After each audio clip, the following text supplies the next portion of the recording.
What's up, everybody? This is Dr. Zeb, your everyday life coach, and I provide you with tools for daily living so that you can transform tomorrow today. We are on day number 14. Yes, day number 14 of this 28-day self-concept challenge, and we are dealing with more truthfulness, right? Or truthful, part 2. But before we get into that, I want you to like this video. I want you to share this video, share this content. It would be so helpful to ensuring that more people are able to see it pop up in their search bar as they search for tools on YouTube to help with their self-improvement. And this is the whole purpose of the challenge. And so make sure you like this video, share this video so more people can see it. And again, just can't say thank you enough for those of you that are taking the challenge, taking the plunge, and doing everything that you can to really transform your life. So part 2 of truthfulness, the 2 things I want to lift to you as you are preparing, whether it's the morning time, it's freezing here, or it's at night or during the day when you're watching this and getting prepared to journal and deal with day 2 of your recordings. I want to say this to you.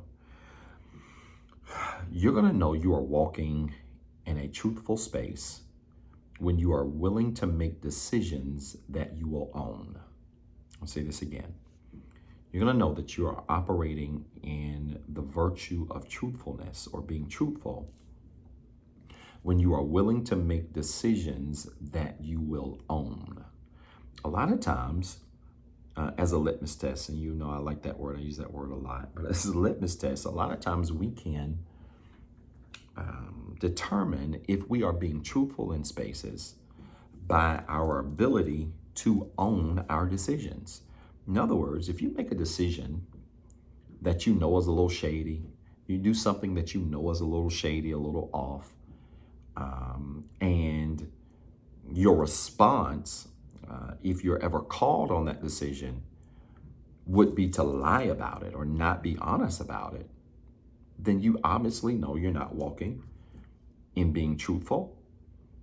And you obviously know that the decision you're making or the things that you're doing are not good things. You're going to know you're walking in truthfulness when you're able to make a decision that you're able to justify, that you're able to explain, that you're able to own. In other words, if this is probably just an easy, petty example, if let's say you talk about a best friend behind their back, and you say something about a best friend behind his or her back, and it gets back to that best friend that you said what was supposedly said. If you in that moment own it and say, yeah, I said what I said, this is what I meant, and I stand by that, you're operating in truthfulness. And so even if being truthful offends them, it keeps you free. Even when truthfulness offends people, being truthful will always keep you free. And here's the thing. Nothing, which is really the second point that I want to connect to today, nothing makes you feel more bound, more guilty, sometimes filled with more anxiety or stress than knowing you're not being truthful. Show me somebody who knows they're not being truthful. And by the way, who has a decent heart? Who has a decent heart, has decent, good character about themselves.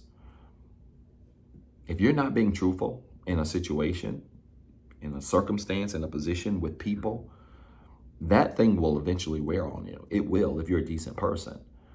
And so we know that we are operating in this virtue, again, when we are willing to say, listen, this is the decision I'm going to make.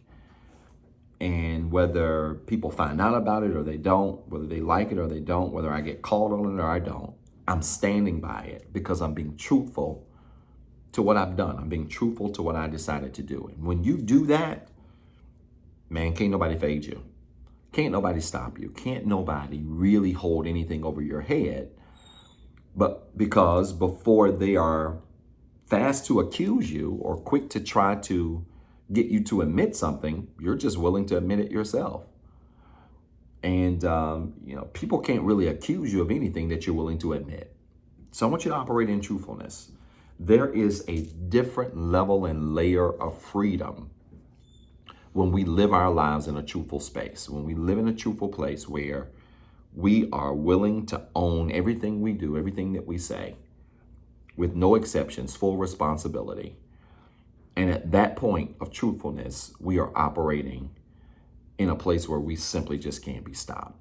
I want you to think today, as you are reflecting more on this virtue, think of specific ways you can be truthful at all times. Think in specific situations where maybe you failed in the past of being truthful, but now and moving forward, you want to be truthful at all times.